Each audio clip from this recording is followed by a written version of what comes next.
Estate planning. Everybody's favorite topic, right? Most people, they only do their estate plan once, twice, maybe a handful of times in life. And for a lot of people, it's problematic because you're only doing it a few times. Oftentimes mistakes are made. When I meet with people, I see they don't understand the plan, or assets aren't titled correctly, beneficiaries haven't been updated. There's a lot of things that can go wrong in estate planning. So let's talk about some things that you can look at in your own estate plan and figure out if changes are needed. One, are the right people in the right roles? And I'm talking about, do you have guardians if you have children, or is someone who is incapacitated and needs someone to take care of themselves? Are your powers of attorneys or agents the right people? Are they local, or could they be local easily? Are your beneficiaries set up properly? Is the executor the right person, right? That's a pretty challenging role, and there's a lot that goes into administratively. Do you have the right people in that role? And then once you understand that you have the right people in the right roles, do you actually understand the plan?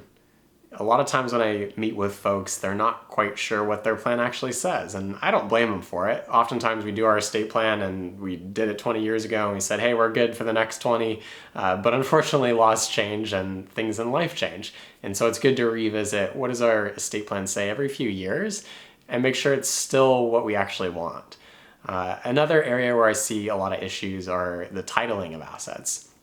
Sometimes people will make trusts but actually forget to put their assets into the trust, which isn't great because you go through all this careful planning and you're really diligent about what should happen with the trust, but then nothing actually flows into the trust, which administratively that makes it more challenging later.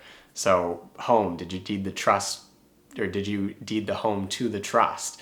What about brokerage accounts, bank accounts? Are they actually in the name of the trust, or are they still in your name?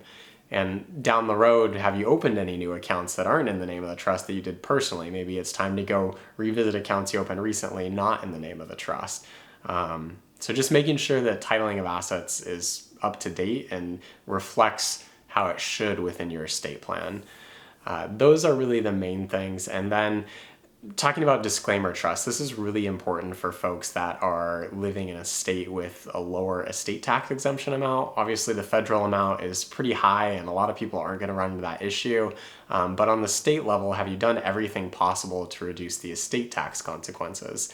State I'm from originally, Washington State, they have a pretty low estate tax exemption within the estate tax exemption scheme for many different states. It's just over $2 million.